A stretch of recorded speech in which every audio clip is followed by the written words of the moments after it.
This is translation part 2, so this should be in your extension booklet. If you haven't got the extension booklet yet, then ask the teacher. And this is the second page into the booklet. Yesterday we did rotation, so you need to turn to this one today, translation. We remember that translations, first of all, another word for translation is shift. So we're moving objects and images. Now you can do part A. It's exactly the same as part 1 of translation that you've just tried. Be careful of reading the questions. Once you've done A, then you need to move on to B here, and we learn about another way of explaining a translation. So instead of writing words like 2 to the left and 4 up, we actually just give a couple of numbers inside a pair of brackets, long brackets.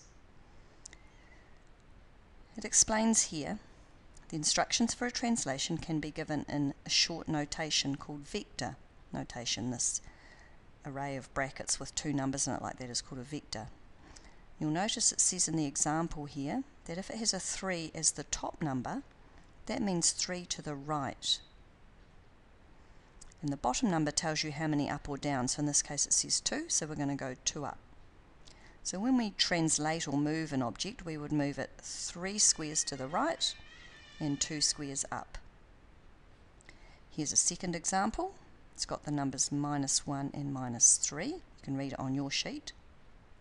The top number is always across in a vector, so if we write that down, the top number is always across, left and right, and the second number in the vector is up and down. Alright, positive moves in the positive direction to the right, negative would move to the left.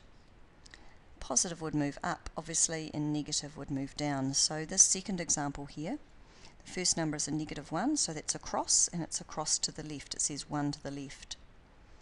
The second number between the brackets is a -3, so that means down 3.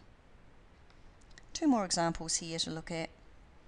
-2 and 6, so we're moving the first top number in the brackets is across, so we're moving 2 across. +6, so +6 up. And the last one here, a bit tricky because it's got a 0 in it, so that would mean we'd go no across. So don't move across, just move 5 up. So if I have a vector like this, it means the top number of course is across, and we would go 2 to the right because it's positive, and that's the positive direction. The second number is up or down, and because that's positive as well, we'd go 5 up. This one here, you could pause the video now and finish off this section. 3 to the left because it's negative, and 0, we're not going up or down. So no up or down. It's just 3 to the left. Pause and try this by yourself.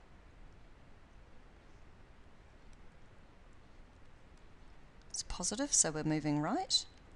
The bottom number is negative, so we're going to go down 1.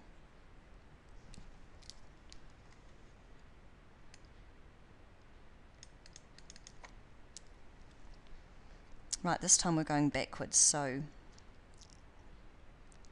if I'm asked to move 2 to the left, that's the negative direction, so it would be -2, and 1 up. Up is positive, so 1 up. 3 down. So first of all, I'm not going anywhere across. I'm just moving 3 down. Now, how do I show it's down? It would have to be -3. Now this one, they've written the 4 down first to try and trick you, because the top number is the left and right, and in this case we're going 5 to the right, which is positive. Now we can do the 4 down, and to make sure it's down we'd need a negative. So they wrote that round the wrong way just to try and trick you. Right, now you can move on to part C. Oops. Give the ship the translation -5,3, colour the image red. So the top number is across, and in this case we're going to the left because it's negative, left 5.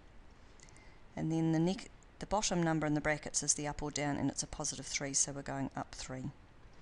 So if we start with the ship over here, take a point on the ship, and we're going 5 to the left. 5 to the left and then 3 up. So it actually goes there. Just write that one. Right, let's take that bottom part of the ship. We're going 5 left and 3 up. And because I can see that that's joined, we could join the bottom of the boat. Right, let's take the angled part of the boat and this dot here. 5 left and 3 up. And join it up. So I can see the boat starting to take shape. Perhaps if we move this point here, and then we could join that to that. 5 left, 3 up. It's just a matter of counting.